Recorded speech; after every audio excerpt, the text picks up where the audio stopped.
I knew something was wrong the moment I stepped through my front door. A pair of expensive Italian leather Oxfords, shoes I'd never seen before, sat neatly by the entryway. My work boots felt suddenly heavy as I stood frozen, my duffel bag slipping from my shoulder to the floor with a muted thud. Then I heard it. The unmistakable sounds drifting down from upstairs, rhythmic creaking, soft moans, and a man's low laughter that wasn't mine. In that moment, 12 years of trust shattered like glass. My name is Ethan McAllister. I'm a 38-year-old construction foreman with calloused hands and a reputation for loyalty that had never been questioned, until now.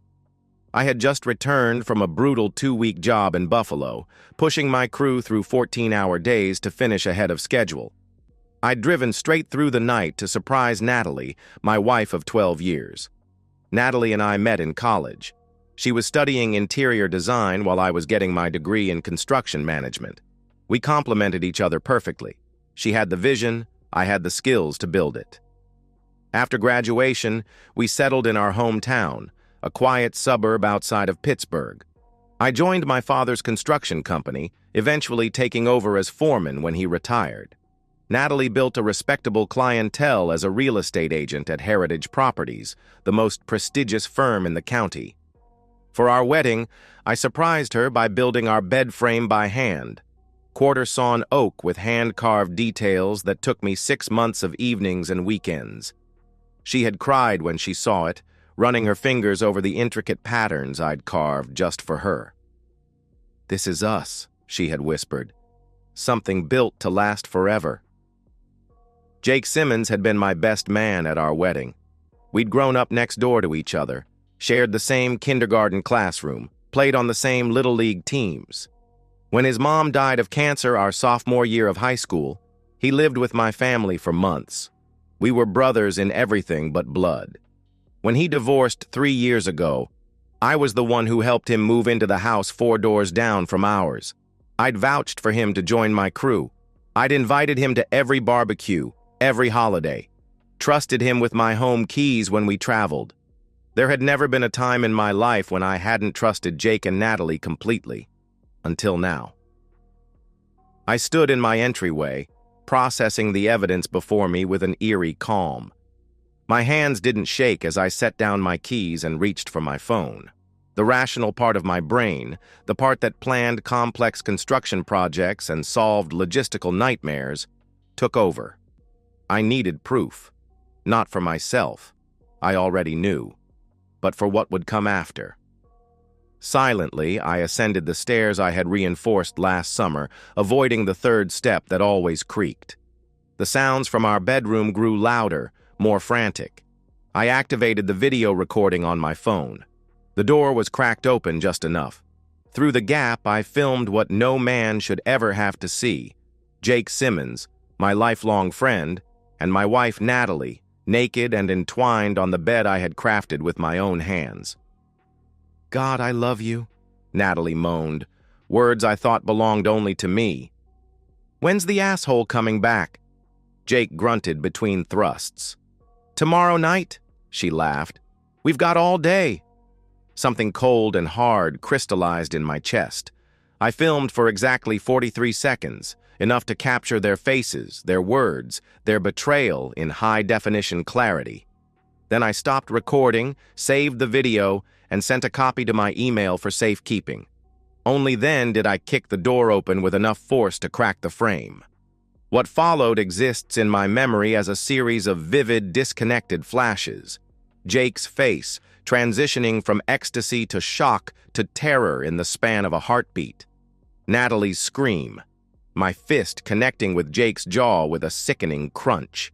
The spray of blood across our white duvet. Jake's pathetic attempt to fight back, my knee driving into his sternum, the sound of ribs cracking, more blood. Natalie shrieking, pulling at my shoulders, brushing her off like an insect. I wasn't a violent man.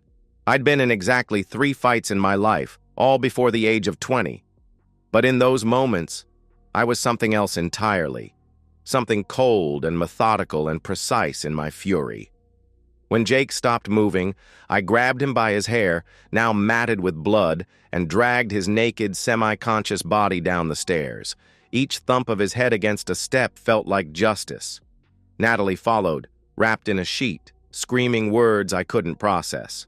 I pushed past the front door, dragging Jake's bloodied form across our manicured lawn to the mailbox. Mrs. Fenton across the street was watering her hydrangeas. She dropped her garden hose. Mr. Wu next door froze while retrieving his newspaper. Someone was already filming with their phone. I zip-tied Jake's wrists to the base of our mailbox post. From my work truck, I retrieved a can of bright orange spray paint we used for marking utility lines. Across Jake's chest and torso, I painted 2 words in large, unmistakable letters: homewrecker and coward. Only then did I address the small crowd that had gathered. "This man," I said, my voice unnaturally steady, "has been f***ing my wife in my bed for months. While I was working 80-hour weeks to provide for my family, he was destroying it." I held up my phone, showing the video I had captured minutes earlier. "Anyone want a copy? Post it wherever you want. I don't care anymore." Several neighbors stepped forward with their phones, and I calmly transmitted the video via airdrop. Mrs. Fenton, a 60-year-old retired school teacher who had brought us a casserole when we first moved in, was the first to accept the transfer. The look of disgust on her face when she watched it told me everything I needed to know about whose side the neighborhood would take. When I turned back to our house, Natalie was standing on the porch, the sheet clutched around her, mascara running down her face. "Ethan, please," she begged. "Let me explain." I walked past her without a word, went upstairs, and packed a bag with mechanical efficiency. On my way out, I stopped in front of her. "I'll be back tomorrow with a police escort to collect the rest of my things," I said, my voice devoid of emotion. "Don't touch anything that's mine.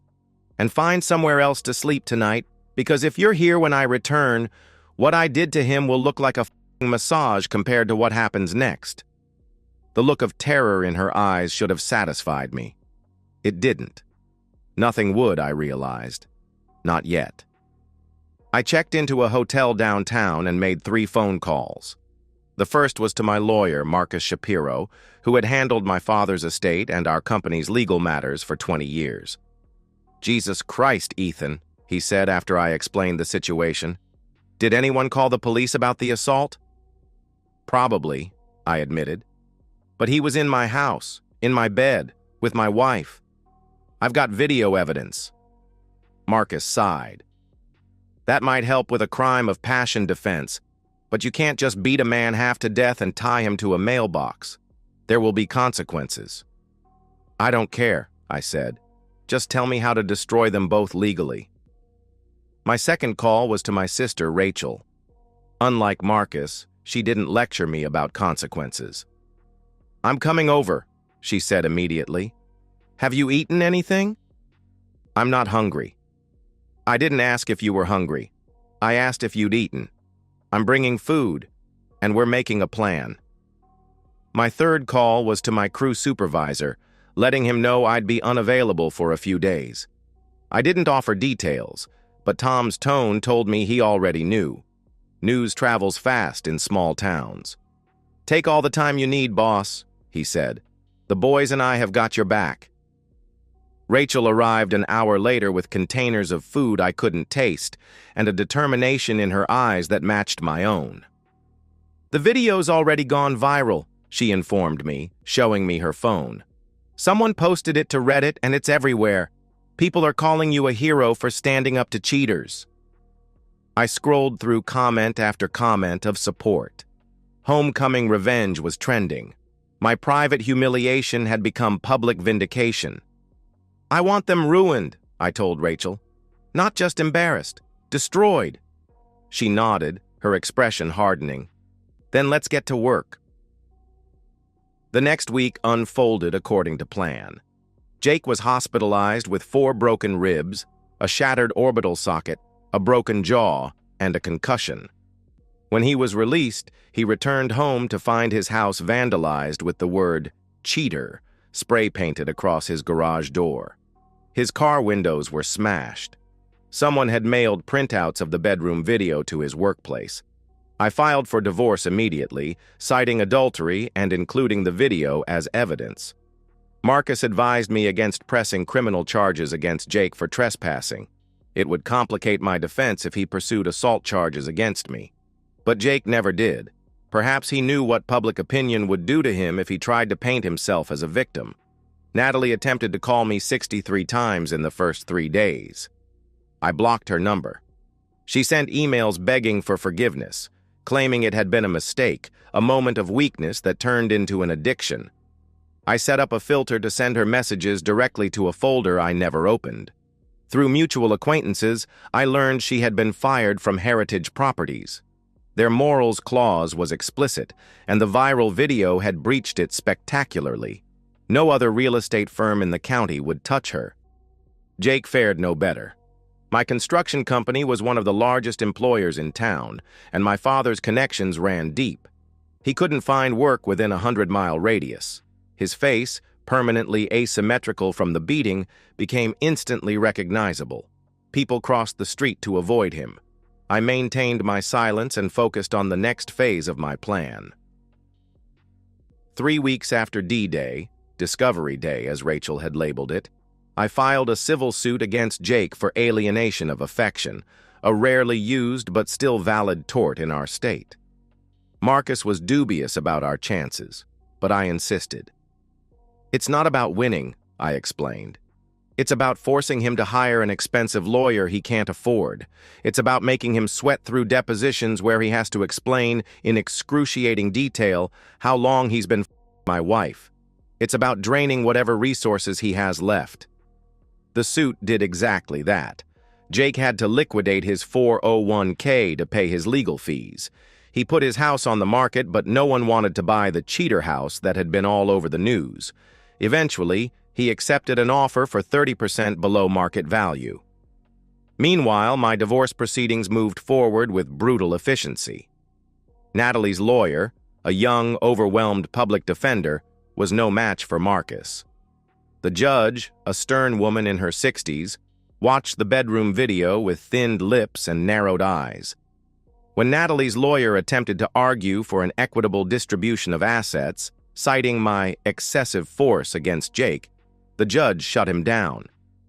"Mrs. McAllister," she said, looking directly at Natalie, "I find your behavior reprehensible. You violated the sanctity of your marriage in your marital bed with your husband's closest friend. The court is not inclined to reward such conduct. The final divorce decree granted me the house, both vehicles, and all our joint savings. Natalie received her personal belongings and nothing more. She was also served with a restraining order preventing her from coming within 500 feet of me, my workplace, or my home." As we left the courthouse, Natalie attempted one last appeal to my humanity. "Ethan, please," she sobbed, her once immaculate appearance now haggard from weeks of stress. "Where am I supposed to go? How am I supposed to live?" I looked at her, really looked at her, for the first time since that day. The woman I had loved for 12 years, whose smile had once been my reason for working so hard, now seemed like a stranger. "You didn't just cheat on me," I said, my voice calm and deliberate. "You betrayed the man who would have died for you. You lit the match. I just made sure the whole house burned down." I walked away without looking back. Rachel, waiting by my truck, gave me a nod of approval. "It's done," I told her, "but I don't feel anything." "That'll come later," she promised. "Right now, we focus on rebuilding." 6 months passed. I sold our house, couldn't stand to sleep in that bedroom again, and bought a newer, larger place on the lake. I threw myself into work, taking on bigger projects and expanding the company into commercial construction. I started training for a marathon, running miles along the lakeshore each morning before dawn. Slowly, incrementally, I began to feel again. Not happiness exactly, but a kind of peace, a sense of justice served. Jake left town 3 months after the divorce was finalized. Last I heard, he was working construction in Idaho under a different name. his face still bearing the permanent reminder of his betrayal. The civil suit had been settled out of court, with Jake agreeing to pay me a nominal sum each month for the next decade. It wasn't about the money, it was about the monthly reminder of what he had done. Natalie's fall was more complex. Her parents, deeply religious people who had always adored me, cut her off completely. No one would hire her in real estate. She tried waiting tables at a diner 2 towns over, but customers recognized her from the video and harassed her until she quit. Her social media accounts became digital graveyards of desperate apologies and bitter accusations. Last Rachel heard, she was living with a cousin in Philadelphia, working night shifts at a gas station, her once perfect appearance diminished by stress and poverty. Sometimes I felt a twinge of guilt about the extent of her suffering. But then I would remember her words on that video. "When's the asshole coming back?" And the guilt would evaporate like morning dew under a harsh sun. 1 year after D-Day, Rachel convinced me to attend a fundraiser for the local children's hospital. She had been trying to get me to socialize again for months, concerned that my self-imposed isolation was becoming unhealthy. "You've punished them," she argued. "Don't let them punish you too." At the event, I met Olivia Chen, a pediatric surgeon with quick wit and zero patience for small talk. When someone attempted to introduce us by mentioning the video, she shut them down immediately. "I'm sure Ethan has more interesting aspects to his personality than being cheated on," she said, then turned to me. "Tell me about the lake house you're renovating instead." We talked about architecture and construction for 2 hours. She didn't once ask about Natalie or Jake or the viral video that had defined the past year of my life. When I asked for her number at the end of the night, she gave me a considering look. "I should warn you," she said. "I have trust issues." For the first time in a year, I laughed. Really laughed. That makes 2 of us. Our first date was a kayaking trip on the lake. Our second was helping her move furniture into her new condo. By the 3rd month, I had given her a key to my house, but with a clear understanding. We both needed transparency. We both needed boundaries. We both needed to move slowly. 2 years after D-Day, I received a letter forwarded through Marcus's office. I recognized Natalie's handwriting immediately and nearly threw it away unopened. But something, curiosity perhaps, or a need for final closure, made me read it. "Ethan, I won't ask for forgiveness. I don't deserve it, and you've made it abundantly clear you have none to give. I'm writing to say you won, completely and utterly. My life is unrecognizable from what it once was. I work 2 minimum wage jobs. I live in a studio apartment with water damage and roaches. My family still won't speak to me. When men recognize me, and they do even now, they assume I'm available for the same thing I did to you. I saw online that you're with someone new. She looks kind and accomplished. I hope she gives you what I couldn't. I hope you trust again someday. I've started therapy. Too late to save anything, but maybe not too late to understand why I destroyed the best thing in my life. My therapist suggested writing this letter might help with my healing process. I doubt you care about my healing, but I'm sending it anyway. You were right that day at the courthouse. I lit the match. You made sure everything burned. There's nothing left now but ashes. I'll always be sorry, Natalie. I folded the letter carefully and placed it in my desk drawer. I didn't respond. There was nothing left to say. That evening, as Olivia and I sat on my deck watching the sunset over the lake, she asked me a question that had been hovering between us for months. "Do you regret how far you took it? The revenge?" I considered my answer carefully. The revenge wasn't just about punishment. It was about justice, yes, but also about rebuilding. I couldn't rebuild with those ruins still standing. I needed to clear the ground completely. She nodded, her hand finding mine. "And now?" "Now I'm building something new," I said, squeezing her fingers gently. "Something stronger. Something with eyes wide open." We sat in comfortable silence as darkness fell over the water. In the reflection of the first evening stars, I could almost see the blueprint of a future I hadn't believed possible 2 years ago. Not perfect, not unmarked by the past, but solid, enduring, built to last. And so, we've reached the end of today's story. Was it what you expected, or did it take a twist you didn't see coming? I'm curious to hear your thoughts. Share them in the comments below, and let's get a conversation going. If this story kept you hooked, make sure to hit that like button. And if you're new here or just haven't subscribed yet, now's the perfect time to join our community. I bring you fresh, captivating stories every day, so click that subscribe button and turn on notifications so you never miss out. Thanks for watching, and I'll see you in the next one.